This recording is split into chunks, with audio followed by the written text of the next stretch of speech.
This week on Burning the Ships, we're re-airing a special conversation in honor of Jason and Kati Seward's 17-year wedding anniversary. Jason sits down with his wife Kati to talk about marriage, parenting, anxiety, taking risks, and what it really looked like for their family when Jason made the leap from a stable career into entrepreneurship. It's an honest look at love, trust, support, and building a life together. Let's get into it. Welcome to Burning the Ships, and today I am very excited. I've got the most important person in my life, my wife, Miss Kati Seward. How you doing? I'm good. You nervous? Yes. Yeah.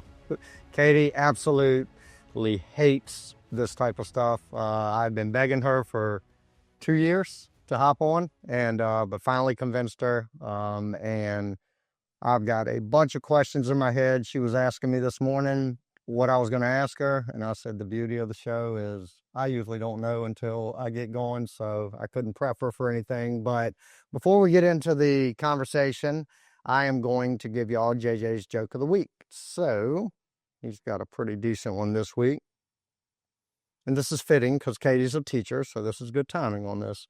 Why did the kid bring a ladder to school? Because he wanted to go to high school. And that's JJ's joke of the week.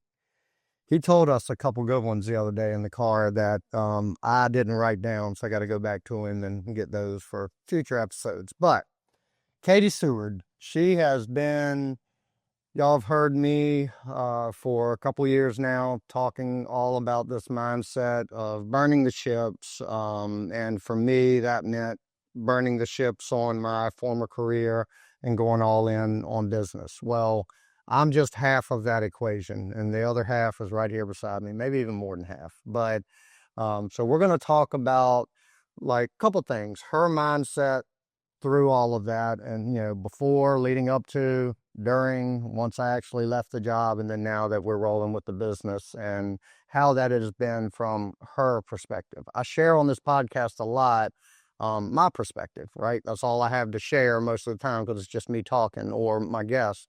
But I also share, a lot of the conversations that Kati and I had, a lot of the things we had to figure out before we made this decision. But today I'm excited to let y'all hear some of that from her own words, or in her own words. So with that, we'll start off with, let's introduce yourself to the folks. So what you do, where you're from, and all that stuff, and you can take it wherever you want. So I grew up in Colonial Heights, Virginia, which is about from here about an hour and a half. From where we live in Surrey, about an hour. That's where my family's from. That's where I graduated from. Spent all my school years there. And then met Jason on a blind date. Mm-hmm. Through some mutual friends, Yep. and then it just took off from there. Yeah. So So it's been going ever since. a funny story. When Kati and I met, a friend of mine, real good friend of mine, and I'm gonna leave names out of this just because I don't want to embarrass anybody. But he set Kati and I up on this blind date. We went to a basketball game, and then we're gonna meet y'all at Buffalo Wild Wings that night. Never met Kati, never even had a conversation with her. Leading up to us meeting, I'd never even seen you. Like, I didn't have Facebook at the time. This was like 2006, maybe? When did we meet? 2007. 2007. Yeah. But I may have had Facebook, but I had no way to look you up or find anything about you. So it was a true blind date. Going into that date, my friend and I came up with a plan to get out of it if I wasn't into it, right? Or if I wasn't into you or something like that. It just wasn't going well. The plan was I was going to give him some kind of signal, like a tip of the hat or something to let him know that let's implement the plan. And the plan was he was going to say that we had to go. He was going to pretend to take a call. So step away, come back, and say that we have to go because my brother was arrested and we got to go bail him out. That was the plan. We get on the blind date. You remember all this? Mm-hmm. Okay. Yeah. We're on the blind date. Immediately, when I saw her, I was like, okay, well, that box is checked. So she's very beautiful. And then we started vibing right away. Like, we were having a good time, good conversation. And probably 30 minutes later, our friend hops up to take a phone call. And I'm thinking the whole time, like, man, I hope I didn't give him the wrong sign. He comes back, whispers in my ear, and says, "Hey, my brother, he really was arrested. I just got a call. We've got to go pick him up." I was like, "I didn't give you the sign. I didn't give you the sign." And you're sitting right there beside me. He's like, "No, for real, it's real." And I still didn't believe him. I thought he had mistaken a bad sign. But nonetheless, his brother actually got arrested that night, which was a random, rare thing. Like, it was just a weird coincidence, but we had to leave, and that was our first time meeting. So what do you remember about that night? I mean, I remember a lot of what you said. Yeah. I had said something similar to my friend that Oh, y'all had a plan too. we had a plan to on that. I was, if I didn't like how things were going, I was gonna, I think it was like 2 straws in my drink or something like that, so she would get, I never knew this. yep. So that I would be like, hey, I'm not into this. Like, let's find a way to get out of it. So, but thankfully that was not the case. Yep. And we've been together ever since. Yep. So that's kind of how things started, and it's been that was '07. So we're 18 years into it since then, a little over 18. We just celebrated our 16th anniversary, and I remember when we got married, talking about, like, we got married Memorial Day weekend, and that the intent there was, we did it because that would always give us a long weekend around our anniversary to go do something, to get away. And then we had JJ, who was born June 1st, which his birthday party always falls around Memorial Day weekend. So we still try to get away for a couple nights on our anniversary and have a good time with that. But yeah, you met me, and we dated for a few years, got married, and ultimately that landed you with me in Surrey.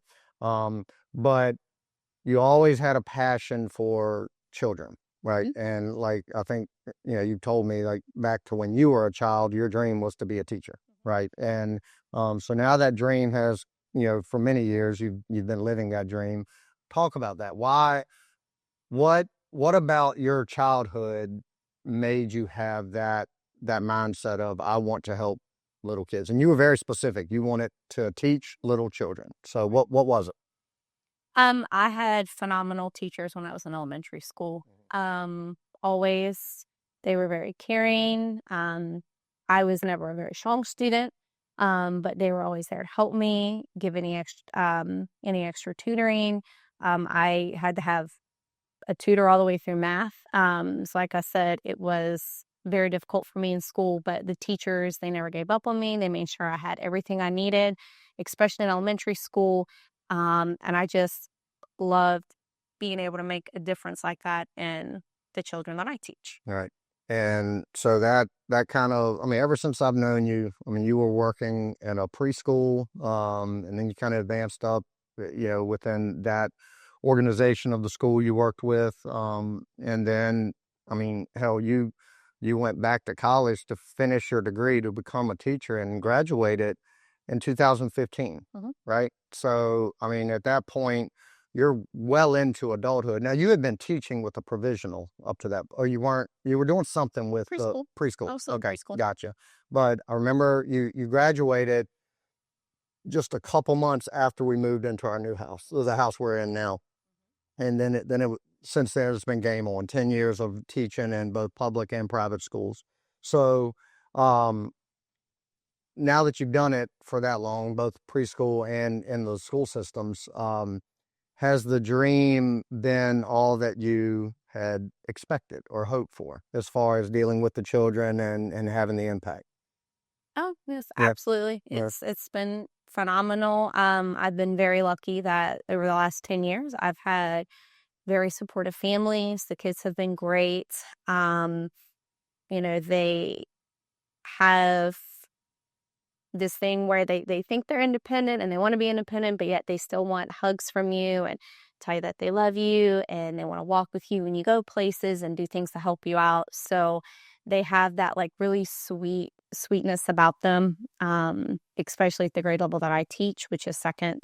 And they're just a lot of fun. They're so funny. The stories they come up with crack me up. Well, you've transitioned like in the last few years, I guess since COVID, but you were in the public school system, and we made as a family made some decisions to during all the shutdowns or lockdowns or whatever. But before moving over to the private school where you're teaching now, and you're teaching second grade, right? Before that, you were in special education. So that's a whole different ballgame. So do you care to talk about that, or like that experience? What kind of perspective did that give you, both as a teacher, a parent, just all in all, just dealing with kids with disabilities? So I had, children with varying disabilities. My first couple years, I was an inclusion special education teacher, which meant that I worked in a general education classroom with students who typically had, learning disabilities, maybe some emotional, disabilities. And so it was a lot of like pull out where I would pull them into the classroom with me and we work on specific goals. I moved into a self-contained classroom, which meant that the kids stayed with me the entire time. And those kids, their disabilities were, with autism and intellectual disabilities. And so working in all those different levels kind of showed me that all kids are different, they're unique, but they each have different levels of needs in the classroom, not just academic needs, but levels of emotional needs that need to be met. Maybe they weren't getting met at home, so they'd come into the classroom and they need, extra hugs or love. I even had kids that I had to give snacks to and shoes to and things like that because their home life, was very difficult. So there was all of that, was part of teaching. But as a mom, it has made me understand Emma and JJ's needs, that they're different. They each need different things from me as a mom. But, JJ and Emma both have, ADHD. And so they're, each needs something different from you and I as parents. When it comes to their emotional needs, their academic levels, Emma and JJ are very different when it comes to what they need academically. And so we have to kind of meet them where they are, but it gives me a lot of patience and understanding, more than I probably would have had before, because it just makes you realize that the support that they need, from us as parents is just on a level that even my students needed. So it kind of helps me see through their eyes that, hey, I understand that how you feel. I've been with children that also feel the same way, and now I know how to kind of meet their needs and at home. So Yeah, and I mean, like a fringe benefit of that, and your understanding of that is me, like you're managing me as well, like because I don't know, I'm not educated on any of the things that not just our children, but all children deal with. Like, you see a kid getting super upset at something, right? That seems like, man, that's not a big deal. You lost a video game and they're throwing, JJ throwing a fit or throwing something across the room. But I have to remind myself that I was that exact same way. And that was, and you teaching me how to, and I don't always do a great job of it, neither one of us. I mean, we always, have our slips, but for the most part, teaching me that like their brains are developing in their own unique way. Every child is not a cookie cutter child, right? It's not black and white. It's a lot of gray that a lot of folks don't understand. You just have to manage through it and meet them where they are and on their level. And so I've gotten an education just by having you as a wife who's very educated in that stuff, and then having two challenging children, JJ especially. But so yeah, and then like I said, you moved over to the private school and our kids. We moved them into that school. It's a local school here where we live, and that's been different. You've been dealing with second graders, and that's I would imagine you see the same. Not same disabilities, but you're seeing the same principles apply to a second grader without major disabilities they still have emotions. They have things like that. So a lot of the training ground of working in special needs has probably made you a better second grade teacher, I would think. Right? Mhm. Yeah. So when it comes to, like, you have made it very clear over the years, you don't have a desire to teach like high schoolers and middle schoolers. So what is it about the little ones that really keeps you attracted to that age group and wanting to help them and development and all that? Well, they're at the age where they still are really interested in learning. They want to be there. They come in and they're excited to see you and they give you a hug.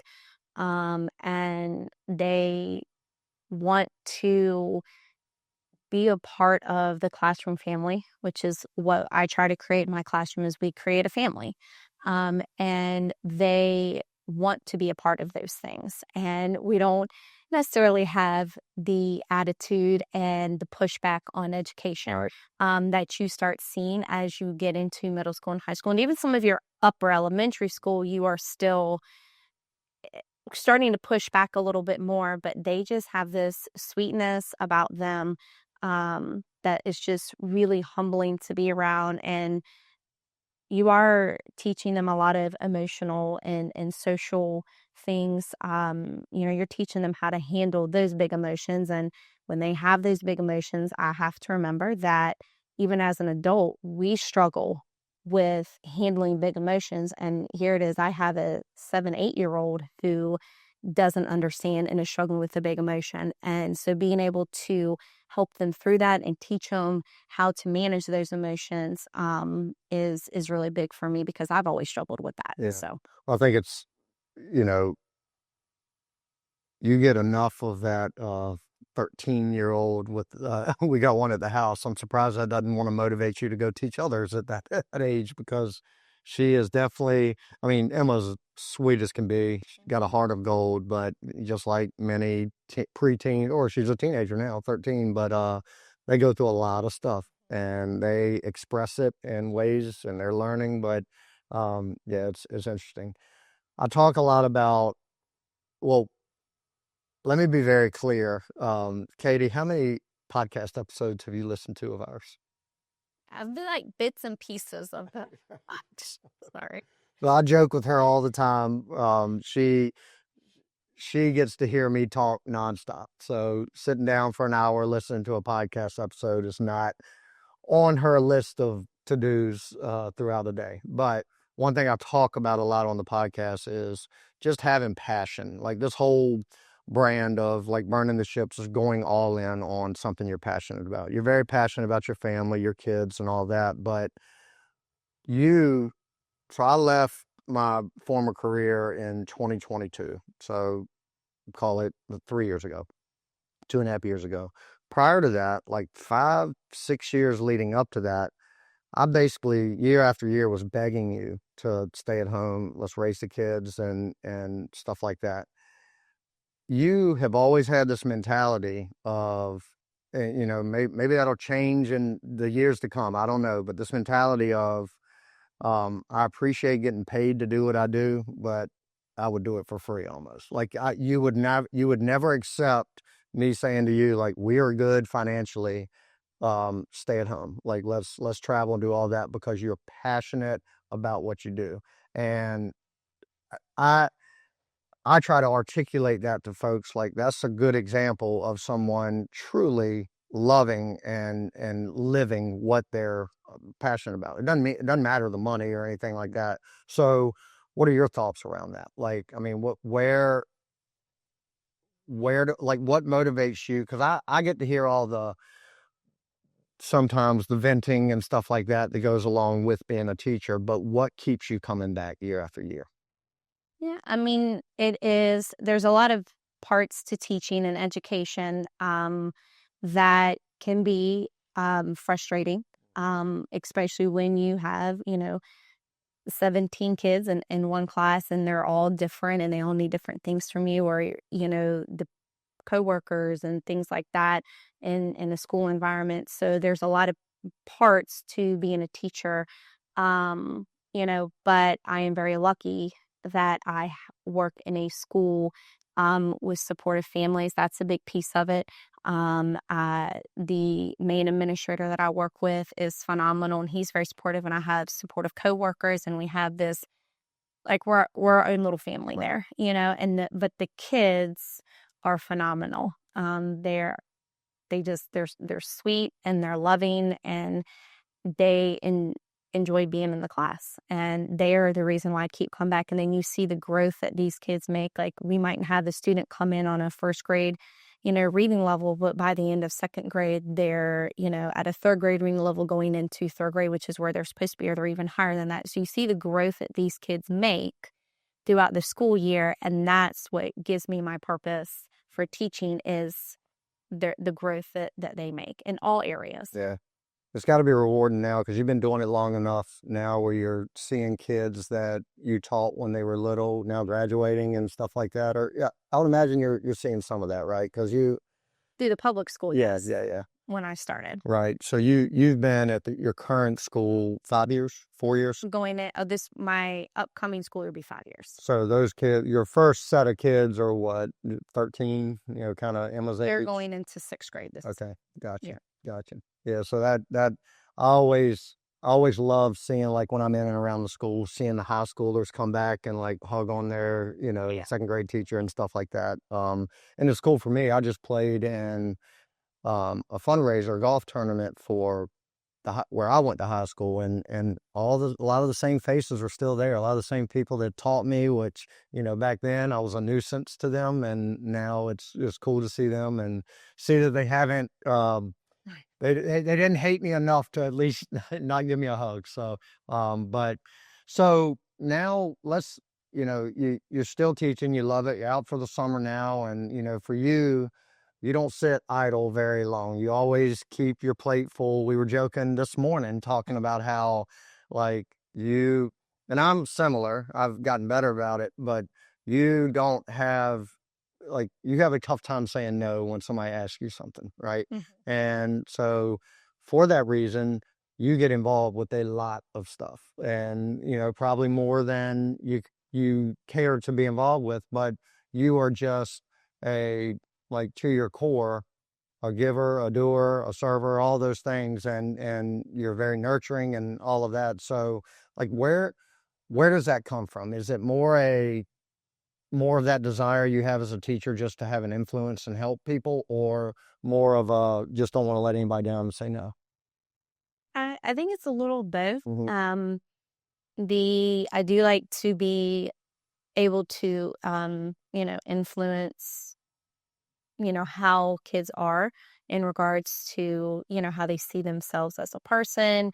I want to be a good role model for them, and show them that giving back is a great thing, especially to your community, and just knowing that I may have helped them, shape how the decisions that they make. Maybe they were getting ready to make some bad decisions, and I can talk to them and give them some of my life experiences, and just being that role model for them, which I think is really important. They need to see people in their lives who care about them and love them and support them in whatever choice that they make. Mm-hmm. Yep. And you do say no sometimes, but that is to your husband, and so I'll leave it there. But you, like I said, we're into the summer now. You're doing swim team. You're coaching both of our kids at our local swim club, and you love that. You were a swimmer yourself back in the day. You swam competitively, as your mom likes to remind everybody. But so, like, we as a family, we just live a very active lifestyle. Mm-hmm. Both physically active, like we're on the go, we're doing stuff physically all the time, but we just very rarely will you find us just sitting around, right? Early in the morning, late in the evenings, but outside of that, like, we got to go. If we have like, you and I get excited to have a clean slate on a weekend where we don't have anything, but the first thing we're doing Saturday morning is figuring out, all right, we don't have anything to do. Let's find something. Let's go to the movies. Let's go for a hike. Let's do that. So, and I think, this kind of goes into what has, in my opinion, made our marriage so strong over the years, is we are aligned with that, with kind of how, I'm probably a little more restless than you when it comes to just always having to go. But at the same time, we want to raise our kids to be active, active thinkers, active doers, just be active. What are some like things that you see in our kids now as they're getting older that the influence that we're having on them, you kind of see it at playing out? What are some things you see? Well, Emma is very passionate right now about swimming. She wants to be at passionate. She wants to be at all the practices. She doesn't want to miss anything. She's always asking what she can do to get better. So I love seeing that part of her swimming. And even in for schoolwork, she wants to do better. She's asking for help, which she didn't used to do a lot of. She is striving more for that excellence in everything that she's doing. So she's starting to mature in that way. We're giving her more independence. It's like right now she's watching her 9-year-old brother for us so that, Dad and I can do this podcast. And that's going to lead to another topic around anxiety, because I know you're feeling it right now. And so she is really wanting to be independent, and that's important for us as parents to make sure that she feels that she is capable. Yeah. And that's the big piece for teenagers nowadays, is not feeling like they're babied and just being independent and knowing they are responsible. And we have to have that trust in her. She's got to know that we trust her to make the right choices. Yeah. And a lot of that, and I, again, talk about it a lot on here, but it's just putting them in situations where it's a probably a good chance they're going to fail and they're going to have some adversity. And it's important for us, and you and I are on the same page with this. It's hard, but to sit back and allow it to happen. Right. Talk about right now, you're here at my office. We're 30 minutes away from the house, and they are there at the house by themselves. They're perfectly fine. Like, they're perfectly capable. But we got to let them do it. Like, we got to let them be there and let them fight and argue and tear stuff up, drop stuff, break stuff. And I know as I'm saying it, you're getting anxious about what's going on, but that's very important. So we want to give both of our kids that independence, give them chores and let them, fail at whatever it is, because that's how they build resilience and all that stuff. So I've used the word anxious, and that has been a constant word, like big part of your life for many years, right? Anxiety. And I did ask you before we recorded if you were okay talking about it. So, but when I talk about burning the ships, a lot of times it has nothing to do with leaving a career or something like that. A lot of times it's shifting mindset, right? Like, you burn the ships on a former mindset or way that you interacted with the world and stuff like that, and you really work hard to change it and do something different. So you have been really, since the day we met, on a pretty long journey, a very healthy journey, but a long journey of dealing with your own anxiety. So how far does that go back with you? As long as I can remember, since I was a child. And we're not talking about just getting like, nervous when a test is coming up or a competition. There's been points in your life where it's borderline crippling anxiety, right? Yeah. So, and I think a lot of folks listening, this will probably be the part of this interview that will have the most impact, in my opinion, but a lot of folks listening deal with this. And I don't know why. Fortunately, I never have. I've never had to, I'll get nervous about things or stress, but true anxiety, what I've seen you deal with, I can't be empathetic to it because I've never dealt with it other than dealing with you or dealing with you dealing with it. So describe, like, at its worst, if you can articulate it, like, put that into words,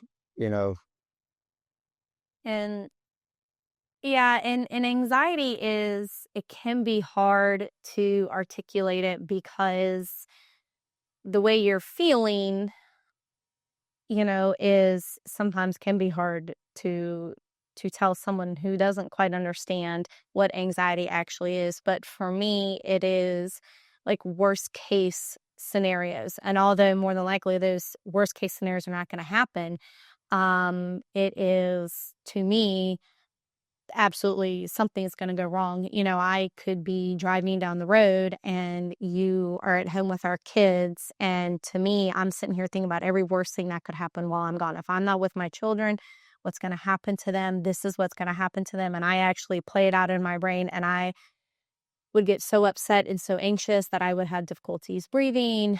Or if I'm, in a shopping mall and, I see, something happening, around me, I'll start getting very anxious and I'll be looking over my shoulder. I'll think that someone's following me, or I'll just have these anxious thoughts that I'm like, I'm in trouble. I got to get away. And so I start, lashing out, and I'll get very angry. I'll get very irritated.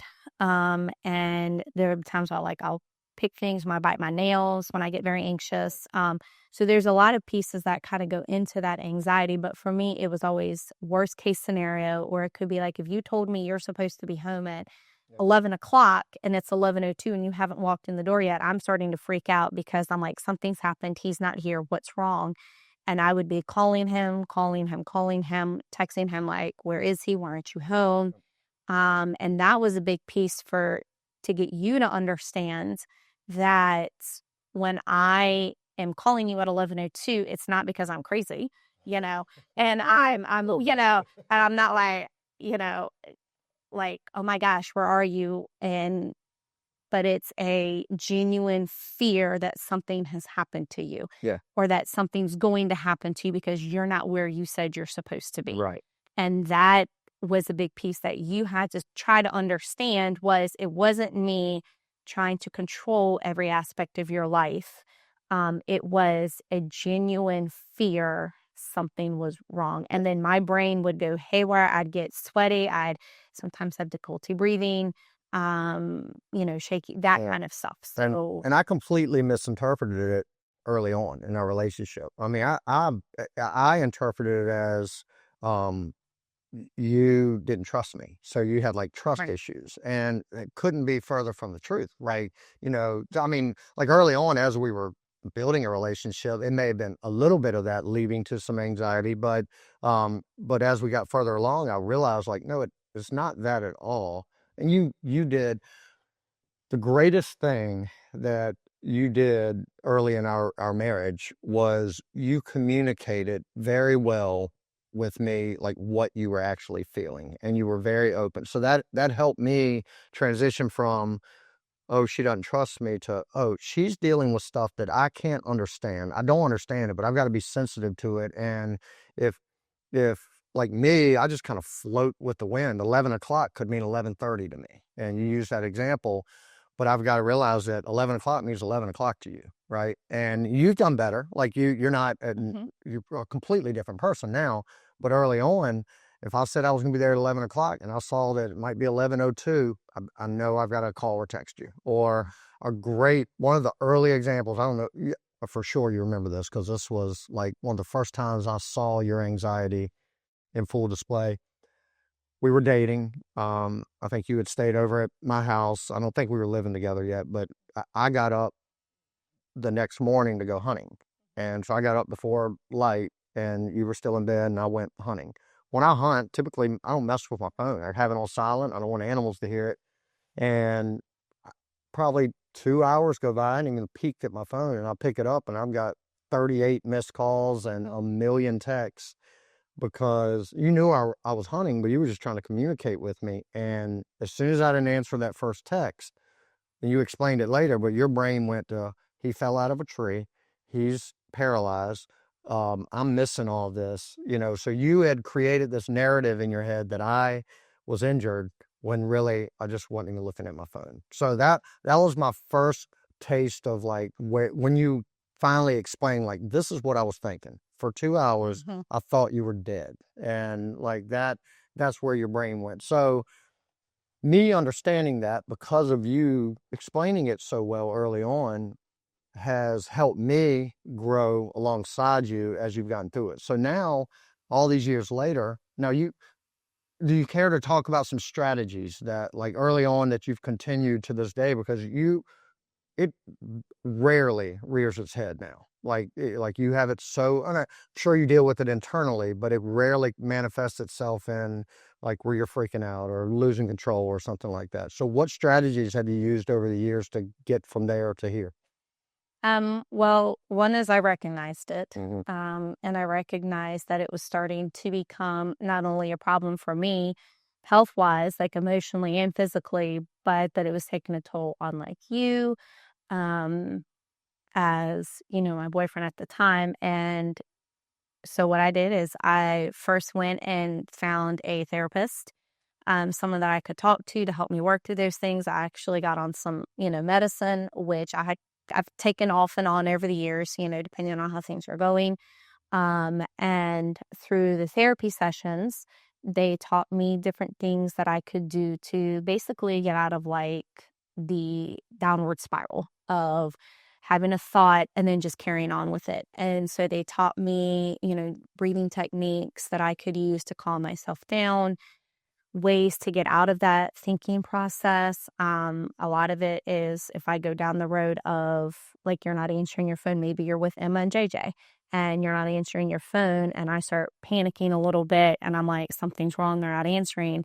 I will just tell myself, I'm like, Katie, stop yourself, really think about it, and I will just tell myself, okay, it's actually fine. I'm overthinking it. I'm being irrational. I know I'm being irrational. So I tell myself how I know I'm acting. And that typically calms me down and kind of gets me out of that wave thinking. Really, the deep breathing helps a lot. Or I might think, I know it sounds weird, but think of something happy, Mhm. like I'll try to get myself out of that thinking by thinking of something else happy. So those things do really help. But the therapist, I didn't get there on my own.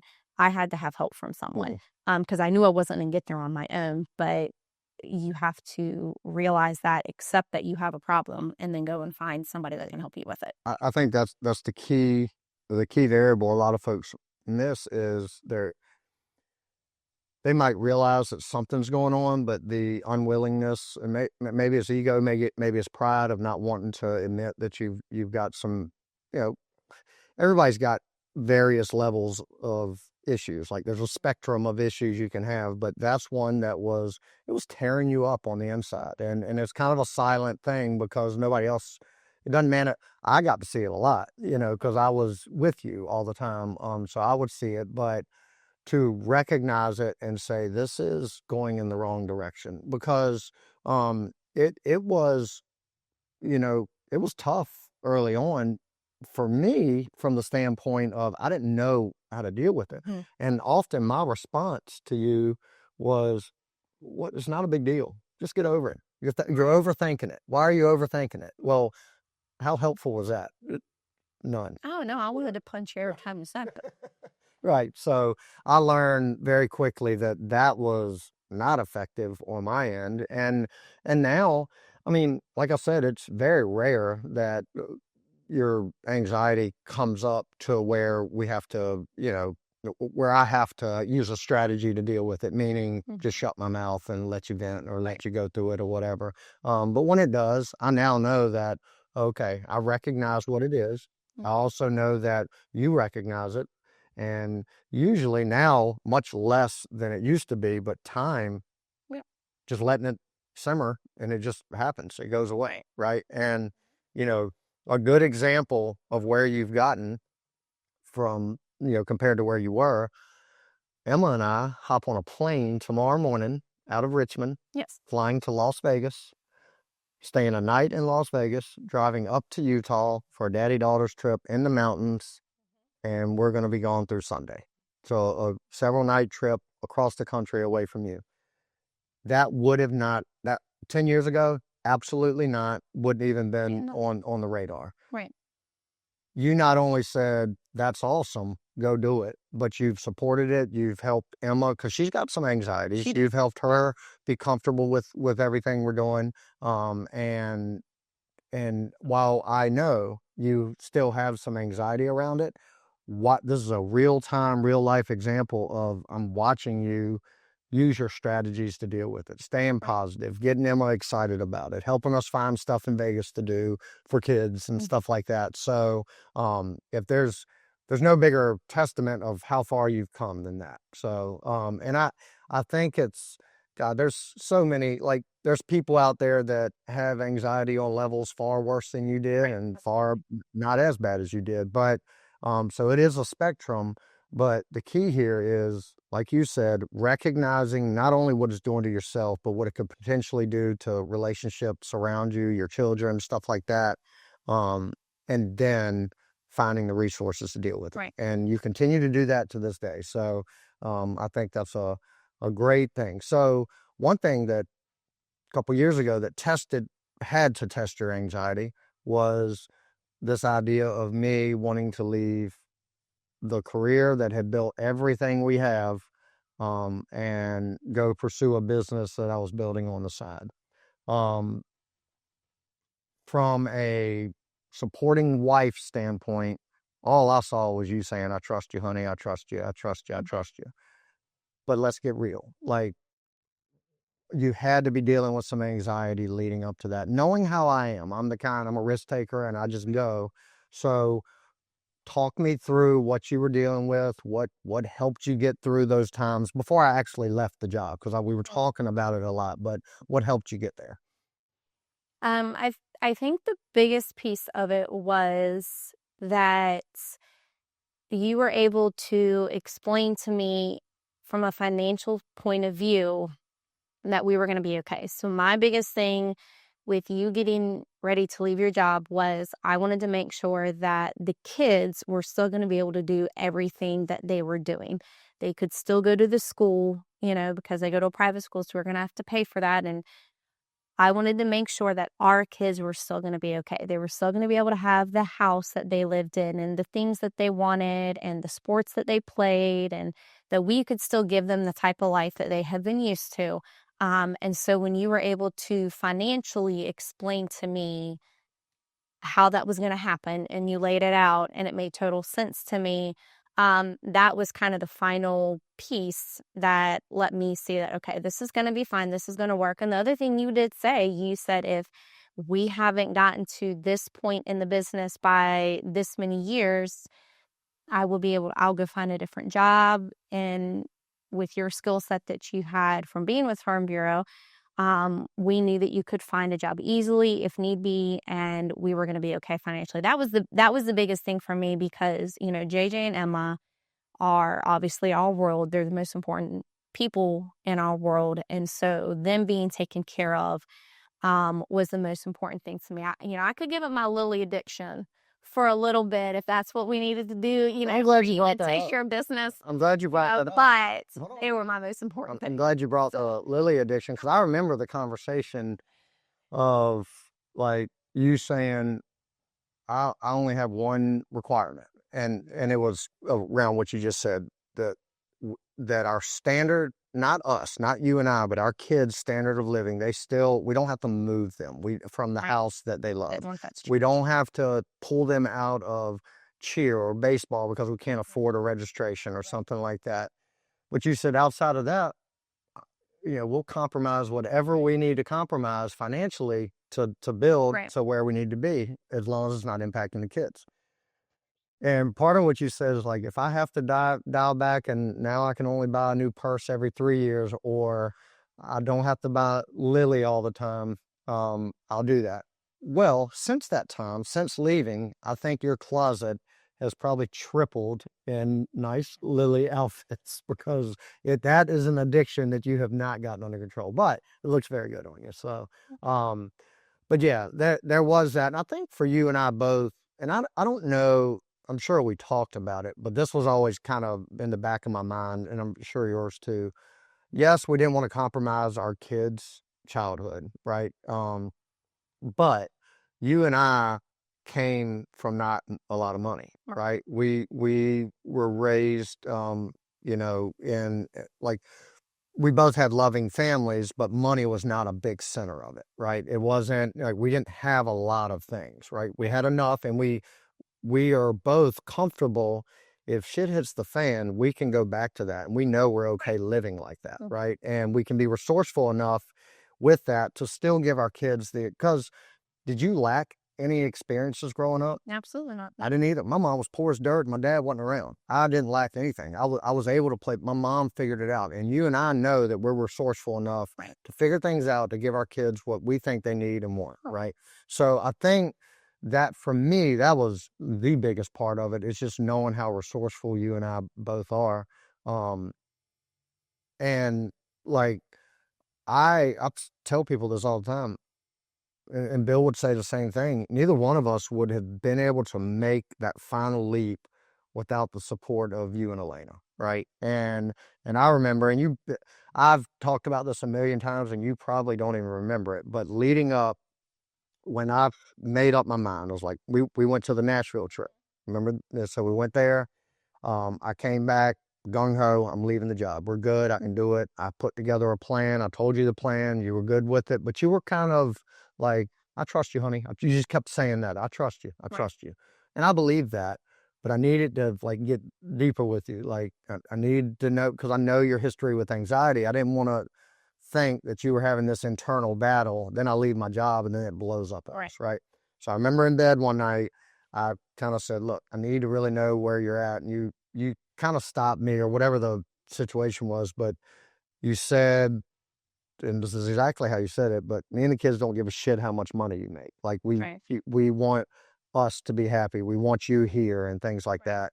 And that was it. Like it was literally within a week, I had my resignation letter done and turned in because of that support. So I don't know if I've shared how profound that was in my decision making at that time with you. I've shared it on this podcast a lot, which you clearly don't listen to, but since then, so I pulled the trigger, I did it, I left, and now we're 2.5 years into it. What has been, everybody knows my experience. I share it publicly with everything. What's been your experience since that time? As far as, not, financially we're fine. We actually kind of exceeded or, beat the timeline on getting back to where we needed to financially with the business. So all that aside, how has it been for our relationship, me being more present, things like that, from your perspective? How's it been? I mean, you've been a lot happier. You are not as stressed.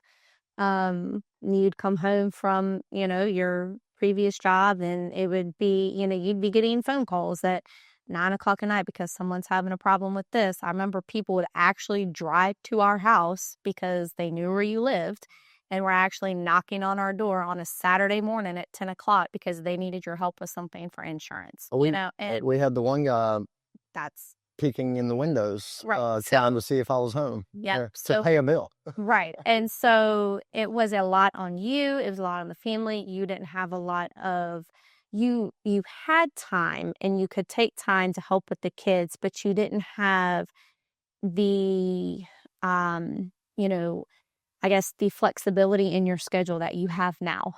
So you kind of set your own schedule. You set your timeline, for things with work.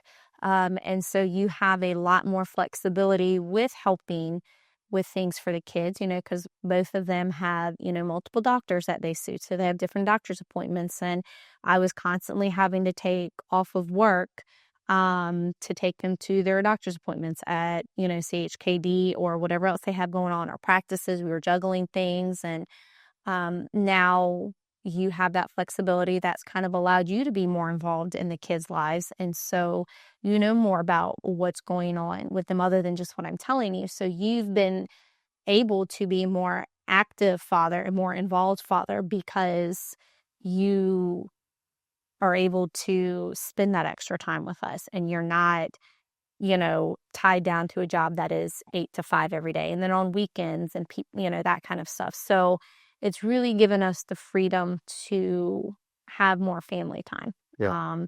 And you coaching JJ's team in baseball, and it's let me coach the things with Emma. Like I'm able to, be their swim coach. I'm able to be her cheer coach, for the school, because you have that flexibility in your schedule to do things with JJ. So it's given us time to be more involved in our kids' lives in different ways. Yeah. Yeah, I would say just like from my perspective, I'm definitely happier. And that happiness just comes with that freedom and flexibility. And like I don't I I say it all the time, but I mean you witness it. You're got a front row seat. Like there's no stress right now. Like, I mean, there's the normal stress of growing a business, but it's my baby. Like, I like it. I enjoy it. And if it fails, it's on me. If it does good, it's on me. So I like that part of it. But just that overall, um, like, I would have never been able to, and for folks listening, I'm holding my cell phone up to literally just put that away for an entire weekend and not look at it because I had to kind of be on call. And now I do that. And now it allows me to not have to be peeking at it every now and then, as much as I fuss at you for doing that. But I'm able to, Right. that makes me more at peace and stuff like that. Our marriage, which, you talk about like my presence and being involved with the kids, which that is like been my number one reason for doing all of this, but also our marriage, our relationship. We've never, fortunately, knock on wood, we've never really had much turmoil in our marriage other than Right. early on, just trying to get to know each other and each of our quirks and stuff like that. But as a married couple, it's been a very relatively strong marriage. I feel like the last 2.5 years just has like exponentially has been better. And I agree. what, I shared, let me ask you this. Did you read the blog article that I wrote about? Not yet. Not yet. Yeah. So I talk again on this podcast and a lot of other stuff I do about like things I think help us have a strong marriage and a strong relationship 16 years in. And, it's just getting better year after year, in my opinion. What, from your perspective, can you say about like our relationship, some things maybe we do that helps keep it strong, keeps us the main thing? Like, what are some things that you think from your perspective help with that? Well, I think the thing is we don't have a problem telling each other when we think the other person is basically being an asshole. For the most part, like if you're doing something that I don't like, I have no problem telling you, or you have no problem telling me that I'm being crazy and I need to chill out. So I think that's the biggest piece of it is we have Communication. that comfort level of communication where I can say that to you, that like I don't love you any less because of it, Right. and you don't love me any less or think any worse of me because I'm, having a moment or whatever, or I, disagree with something you say. So I think us being able to call each other out like that um, is a big piece of that. And just the fact that you and I are very similar in how we view things with the kids, how we raise the kids. We don't have a lot of differing opinions on that. There are moments where we have a few disagreements on how we do things with the kids, but you and I think the same way when it comes to that. And what we want to do with the kids and where we want our life to go, as we get older and when we retire, things that we want to do. But I think the communication piece is the biggest part of it, that we've been together so long that we understand each other. Yeah. And we're not afraid to call each other out. Yeah. And we prioritize us. Yep. Like that is something that I remember early on, before we even had kids, us talking about like we started this thing, like you and I, and we're not gonna go down the same path that we see a lot of couples go down, which is unfortunately they have kids and that becomes 100% of their lives. Now, Right. they're a big part, obviously the biggest Right. part of our lives, but we know that it's a trap to make them 100% of our lives. We don't prioritize us at all. And then in 18 years, when they're out of the house, now we got to fall in love again. And we've been very intentional about not allowing that to happen. So we do our date nights, we get away. We just went to Virginia Beach for the weekend. August going to the Bahamas for a week, Right. like things like that. You and I, have prioritized, and like how important do you think from your perspective is that? Well, I think it's one of the most important things we can do is to show our kids that yes, we love you, you're the best part of us, but your dad and I love being with each other too. And we want to spend that time with each other and have just that adult time where we can just enjoy being with each other and just relax on a beach and not have to, worry about some of the things, when it comes to the stress of, life at home with kids and with everything else going on and just being able to relax and be with each other. But I think showing the kids that is going to make them look for that in whoever they end up marrying down the road. And we're setting them up for positive relationships with the people that they're going to be with. I couldn't agree more. And I think like the big thing is like we still enjoy each other's company, right? Like we annoy each other, on a weekly basis, but that's part of the charm, and but like this past weekend, we get one night in a hotel, we go to a real nice dinner, we do some shopping, we go to a comedy show together, which sucked. But but it was a good, like, we just got to be, and we do this frequently enough where it's a normal thing. It's not like a bonus day where we get to have each other. It's a regular thing, and we crave it when we don't have it. And I think that, but the biggest thing is modeling that for the kids. I all the time, it's top of mind. So you and I both have different love languages, right? So mine is physical touch and yours is like acts of service, right? And so we know that about each other. But for me, knowing that, I like to meet you at your love language and vice versa. But I want our kids, we do that stuff in front of the kids. Like we are talking about our trips in front of the kids. We're flirting in front of the kids because I want JJ to see me as a model of how to treat a woman. And I want Emma to see you as a model to how to treat a man and how to be treated and stuff like that. And I think that goes a long way as well. And fast forward, JJ's 9 and 10 years, they're both gone, most likely. And that's sad to think about, but you and I are going to still be having a ball. And that's exciting. And I think helps us a lot. So as far as like looking into the future, what, and we'll start wrapping this up here in a little bit, but what are you excited about as, like, I continue growing this business and it's getting pretty close to a point where it's, close to being even more passive than it has been the last couple of years as we hire people and as things grow. But we're going to have a lot more opportunity to, both from a financial and a time standpoint, to do things and experience things. So what are some things you're excited about when it comes to that and the next 10 years with the kids? I think being able to take them, on trips that maybe we wouldn't have been able to take them on before. Maybe doing things, purchasing a house on the Outer Banks. That's something we've been talking about, I think, since we've been dating. That is a dream of ours, to purchase a house down there and be able to give that to our kids and for them to have that as they grow up and as they, have families of their own, them having that spot down there that we can create those memories with them.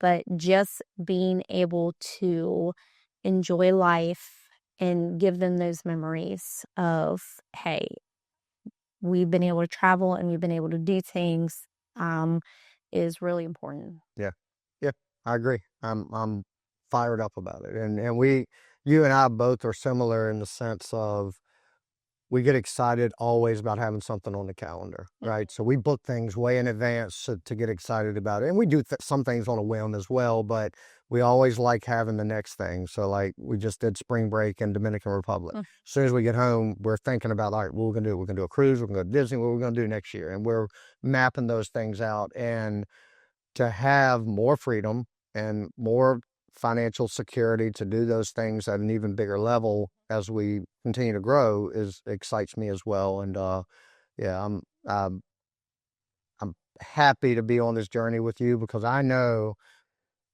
I'm not the easiest to deal with from a standpoint of just how my brain's always going, right? And you, just as I have had to learn you, you've had to learn me. And I think you alluded a little bit to it earlier, but we have learned to just show each other grace, and we're not trying to change each other, right?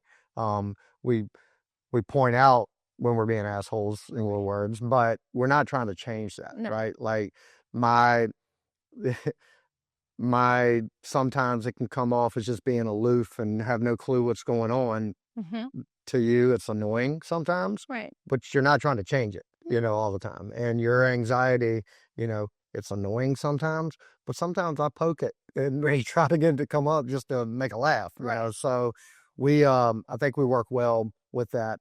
If you had, obviously it's a lot of aspiring entrepreneurs listening to this, that some of them may have spouses that, might be nervous about their spouse doing something similar as I did. What advice would you give from a spouse's perspective? Being a spouse that you're not involved with the business at all. No. You could not tell me within 50 grand how much money we have in the bank. Like you have no clue when it comes to the business. So having that and having that trust, what advice would you give? And you can talk to a wife or a husband that might have a significant other looking to make a big leap and take a big chance. Well, I think from the entrepreneur standpoint, you have to be able to show your spouse backup plan, and you have to be able to show them financially that you can still support them and give them whatever it is that they feel that they need emotionally, but also financially. That part of their life is not going to be interrupted, especially if you have kids, because that was the biggest thing for me. I was mostly worried about the kids and making sure they still had everything that they need and wanted. But you've got to be able to lay it and not just tell them. Like, you need to put it down on a piece of paper and you need to say, this is my plan, and you need to have A, B, C laid out for them and say, well, if A doesn't work, I've got B and C here. And so I think that's the biggest piece of it. Is having that backup plan. And I said, nope, I've decided today that I'm going to quit my job, and here's what we're going to do. It's not, no. Mm-mm. And when you say when you say a backup plan, I want to be real clear. So the burn the ships mentality, that whole thing, you hear that said a lot with all in, no plan B. Plan B can be, you're resourceful enough. If you burn this ship, you can build another ship. Right. There's a good song by Kenny Chesney. It's called, I think, Boats, or it talks about building a better boat. Like, and one of the lyrics in the song is, I'm going to build a better boat. Well, that's how I view it, right? I did burn the ships on that career, but I can build a new ship. And if building a new ship means this business that we're building, or we fall flat on our face and it fails, I can go build another career, right? And I'm confident in that. So articulating that to you with confidence in a way that you don't, it's not just me BSing, was very important. Yeah, that's the biggest piece of it. You've got to be confident in what you're doing, what you're presenting to your spouse. But then the spouse also has to have a level of trust there, and know that no matter what, I knew you were going to make sure, no matter what, that we were going to be taken care of. Whatever you had to do, you were going to make sure that was done. But at that point, you and I had already created this family and this life, and I knew you were not going to do anything to jeopardize that. So there's got to be that level of trust and understanding, and faith in your husband or your wife, that they will make sure and they will do whatever it takes to make sure that you're taken care of. So and none of this is possible without you getting to that point, right? So like the way I am, I probably would have done it anyway, and we would have had a very rocky, but the fact that you knew that about me, but you also trusted my ability to figure things out, which is my superpower. I'm weak in a lot of areas, but I know how to figure things out, allowed us to take the gamble. And again, I got to mention Elena, because Elena did it with Bill too, and had the same conversations. And it's certainly, she was a big piece. Certainly helped. Elena and I were a big piece of supporting each other, because without Elena and I both being on the same page, and Elena and I supporting each other and having those conversations as the wives, and still, and we still have it. Like, her and I still talk about things, but without her and I supporting each other, things would be very different. Also, Yep. And one thing we've talked about, and we're going to do it. I want to do another podcast with you, Elena, and a couple bottles of wine. That could We'll see. We'll see about that. But Kati, I love you, and I really like, I tell you this all the time, but like you motivate me, you inspire me. You're a phenomenal mother. Like you said earlier, I'm now more aware of what's going on with the kids and their doctors. I don't know anything that's going on. I am now more present, and I'm able to be involved. You manage all of the most important things in our family, which a lot of that is managing me and managing my chaos. Like I create chaos. Not just in the house. I'll show up to your second grade class with candy in the middle of a day and get those little nuts wide open and then walk out of there and say, peace out. I do that to you often. And so I create a lot of chaos in and around anything I'm involved with. And your ability to just be along for the ride, enjoy it, embrace it, support it. It allows me to be free with everything I do, my hobbies. That's another.